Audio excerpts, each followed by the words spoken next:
first win of the season. Talked about playing 12 one-game seasons with a one-at-a-time mentality. To have the opportunity to be, this excellent venue and open the season indoors against a good opponent. I think you got to tip your hat to Coach Napier and his staff. That's a good football team. Won a division this year, picked to win it again. Did some real nice things on offense, moved the ball around. But certainly excited to be 1-0. Talked to the kids last night about having a planned response to success and adversity. Certainly we had some guys go down throughout the course of the game, and there were a bunch of guys who stepped up and made big plays. Evans Wilkerson going in playing center most of the second half, with Winston Sharp going in there. Guys on defense, challenged the special teams at halftime to make a play. Had a long punt return and two punts pinned at the one. But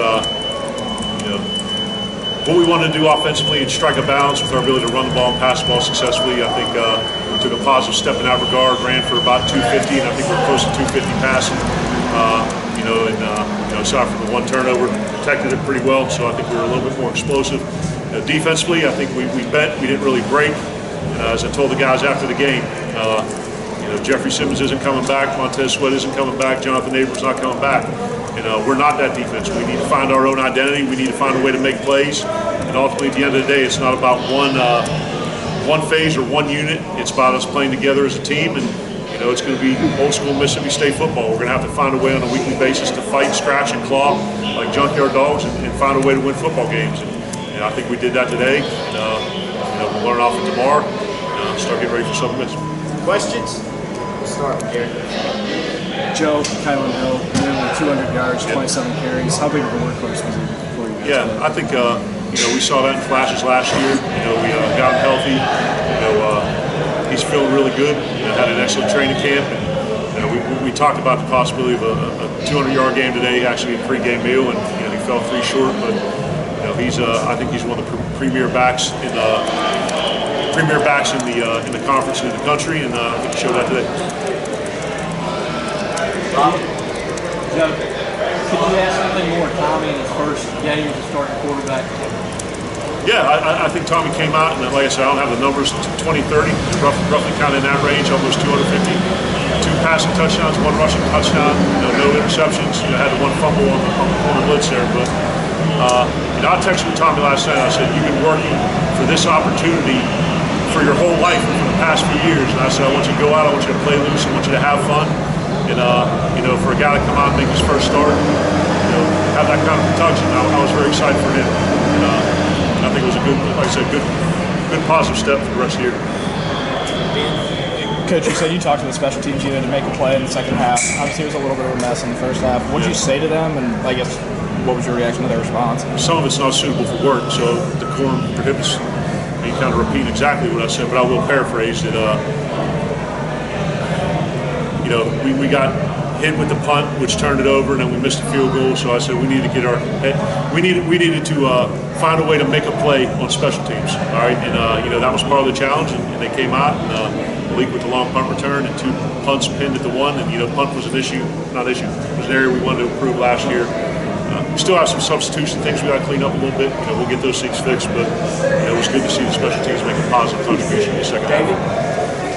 Coach, was Lafayette's tempo style really ideally suited to attack a thin defensive front? I'm sorry, I can't hear you. Yes. The way they played tempo, was that ideal to attack a thin defense that you couldn't get your subs in and out? You're saying they were playing tempo? Yes. Yeah, I think they were doing a little bit of that. And with our depth and our youth, and I would say inexperience, we got to work to rotate guys through there. And I think they were playing with a mix of tempo and slowing it up a little bit. So certainly when you play fast, it kind of hurts your ability to substitute, but I don't think that was a huge issue. Kyle, 27 carries. I think Nick only had a couple carries. Is that kind of course, Tommy had 11 carries. Is that kind of how you like giving things up? Tommy had 11, you said? Yeah. Yeah, certainly not the 237 that we had last year for the quarterback position. We talked about getting more in the belly of the running back, and remember me saying when we throw it better, then more balls will go to the tailbacks. But no, I think we want to have a little bit more dispersal. Some of that was part of the game, and when you're throwing it well and you're throwing it 30 times, and it's less carries to split. But I think Nick was over 10 yards a carry at halftime. He scored a touchdown. He contributed well in pass protection on 3rd down, which I think is something he does. So Nick's carries are going to increase, but you have a guy who's averaging close to 7 a carry and he's up near 200 yards, at a certain point you want to ride the hot hand too. Robbie, you got a chance to play some freshmen. Martin got in there and made a play. Some newcomers too, Fred Peters, you mentioned Winston. How do you feel like those guys handled their first situation out there in a big time environment and get a chance to play big time college football?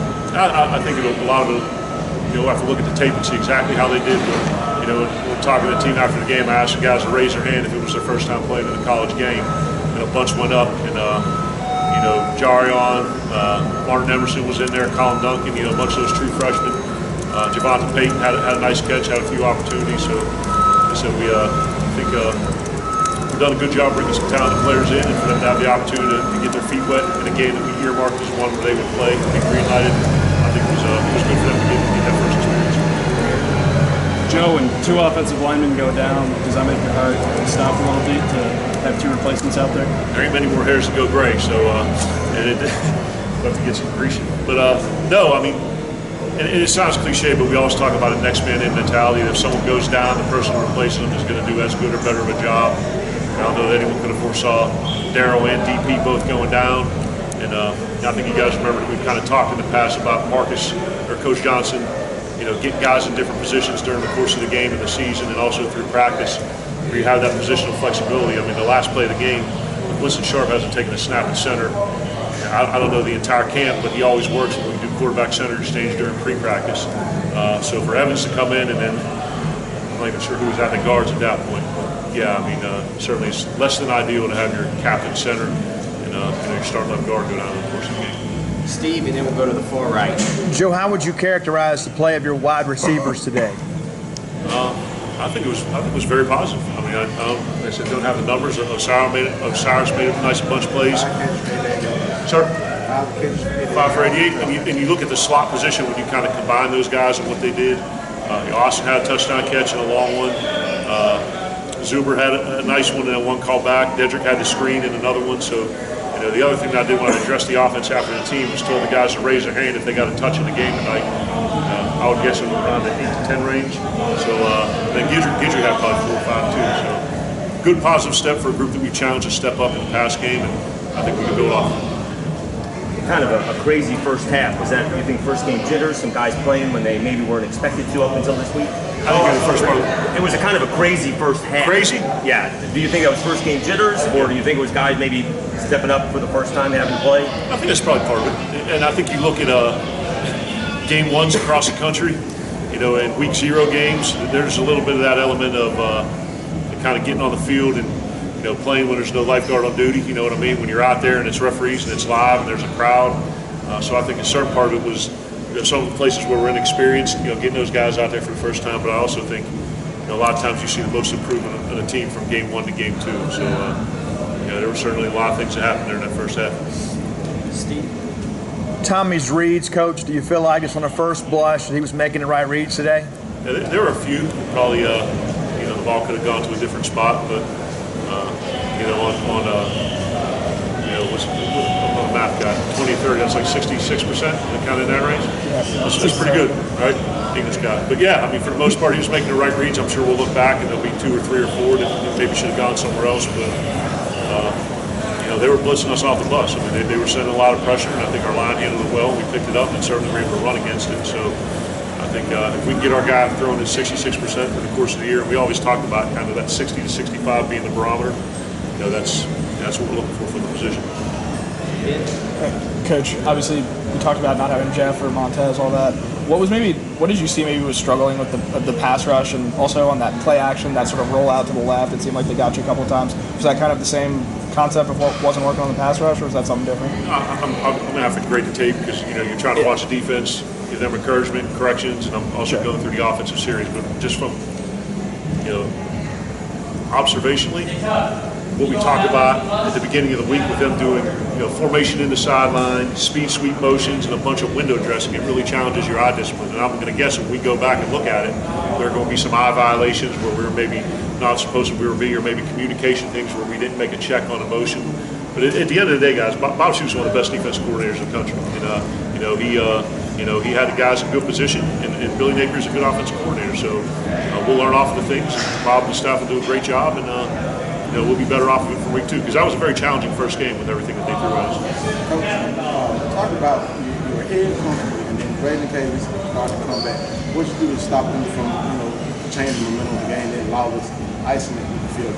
Yeah, I think the drive where we got it, we flipped the field, got it back, and then threw the corner out to Austin on the touchdown. I think that kind of flipped it, and then we had them pinned again. I think they went 99, kind of got the momentum going a little bit back their way.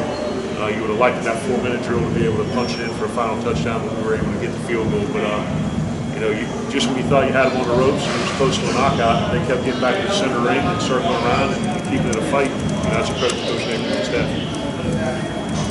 You had some short kickoffs in the first half. Were those by design? How do you think Scott did in the second half? I think that was part of the suggestion box for the second half. No, they weren't. There was one that was planned that went to the right sideline. That was a sky kick, but all the others were deep left. And I think we kicked and covered much better in the second half. Robbie? You might not know the severity of the injuries, but do you know anything just on the surface for the offensive linemen, Allen, and Moorhead? I know who they are, and I know like upper or lower body, but some of them are going to have to. I'm sure they get looked at by our staff now. And treatments tomorrow from 11 to 1, so we'll get an update on our staffing tomorrow. Coach, Jeff Hager, WXXV. We talked about Austin Williams. He had a really, really nice catch there that for a while was the difference in the game. Talk about what he's doing to be like a real contributor as a wide receiver. He had a nice catch on that corner ball there in the third quarter. And I told Austin he's got to be like our Swiss Army knife this year, where you brought some other guys in, Peyton and Zuber, and some other guys are stepping up, and there's a kind of a backlog at that slot position. But Austin knows the X, he knows the Y, he knows the Z, and at any point during the game he can go in and function at all three. And the guy when he was called upon got his opportunity, and I was happy because he's a great team guy, and when he gets his opportunity, he makes plays. Anything else?